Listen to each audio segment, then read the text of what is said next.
आप सभी जानते होंगे रेलवे के द्वारा बहुत सारी परीक्षाओं का आयोजन होता है। इसमें चाहे आरआरबी एनटीपीसी की बात करिए, एएलपी टेक्नीशियन की बात करिए, ग्रुप डी की बात करिए, आरआरबी जेई की बात करिए और चाहे आरपीएफ कांस्टेबल की बात करिए। ये कुछ प्रमुख परीक्षाएं हैं जो रेलवे के द्वारा कराई जाती हैं।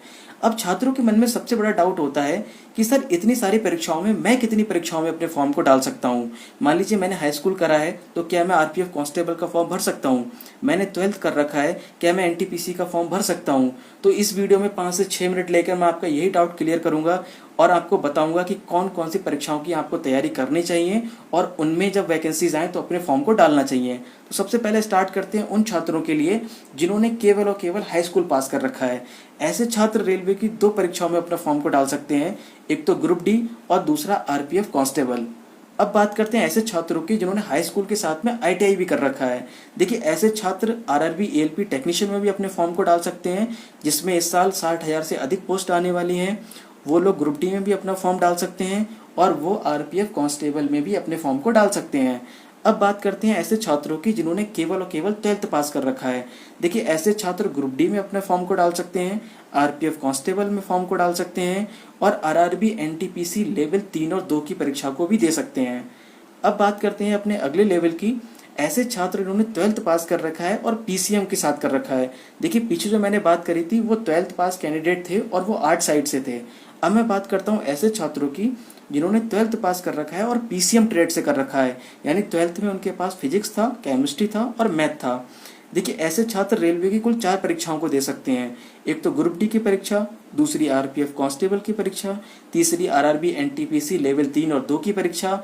ये तो बिल्कुल सेम है पिछले वाले से, बस एक और उनके पास एज आ जाता है कि वो आरआरबी टेक्नीशियन की परीक्षा को भी दे सकते हैं अगर उन्होंने 12th पीसीएम ग्रुप से करा है तब। अब बात करते हैं ऐसे कैंडिडेट की जिन्होंने 12th के बाद में आईटीआई कर रखा है या डिप्लोमा कर रखा है। ऐसे कैंडिडेट रेलवे की 4 परीक्षाओं को दे सकते हैं, ग्रुप डी की परीक्षा, आरपीएफ कांस्टेबल की परीक्षा, आरआरबी एनटीपीसी लेवल 3 और 2 और आरआरबी एएलपी टेक्नीशियन। इन 4 परीक्षाओं को दे सकते हो आप अगर आपने 12th पास कर रखा है और उसके साथ साथ आपके पास आईटीआई या आपके पास डिप्लोमा है। अब बात करते हैं ऐसे छात्रों की जिन्होंने ग्रेजुएशन कर रखा है, यानी स्नातक की परीक्षा को उत्तीर्ण कर रखा है, लेकिन स्नातक की परीक्षा उन्होंने बीटेक में नहीं की है। यानी यहाँ पर मैं उन कैंडिडेट की बात कर रहा हूँ जिन्होंने ग्रेजुएशन तो करा है बट बीटेक में नहीं किया है। ऐसे छात्र रेलवे की कुल 3 परीक्षाओं को दे सकते हैं, यानी ग्रुप डी की परीक्षा, नंबर 2 आरपीएफ कांस्टेबल की परीक्षा और नंबर 3 में आरआरबी एनटीपीसी के जितने भी लेवल होते हैं। आपको पता होगा कि आरआरबी एनटीपीसी की परीक्षा लेवल वाइज होती है। इसमें लेवल 6, 5, 4, 3, 2 इन सारे लेवल को दे सकते हो आप अगर आपने ग्रेजुएशन किया है और नॉन बीटेक ट्रेड से किया हुआ है। ठीक है।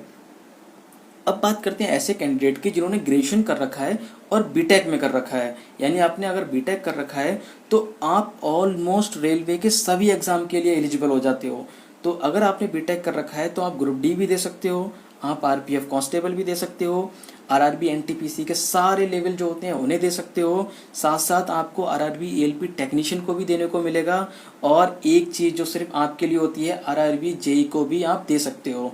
तो बीटेक कैंडिडेट के पास थोड़ा सा एज रहता है कि वो सारे एग्जाम को ऑलमोस्ट दे सकते हैं। तो ये मैंने आज के टॉपिक में आपको बात करी थी और मैंने बताया कि आप किस किस एग्जाम के लिए एलिजिबल हो। इसको नोट कर लेना जब भी वैकेंसीज आएंगी या फिर आप अभी से अगर तैयारी कर रहे हो तो इस चीज़ को दिमाग में रखना कि हाँ इतनी परीक्षाओं के लिए मेरे को तैयारी करनी है और अपनी परीक्षा को उत्तीर्ण कर इंडियन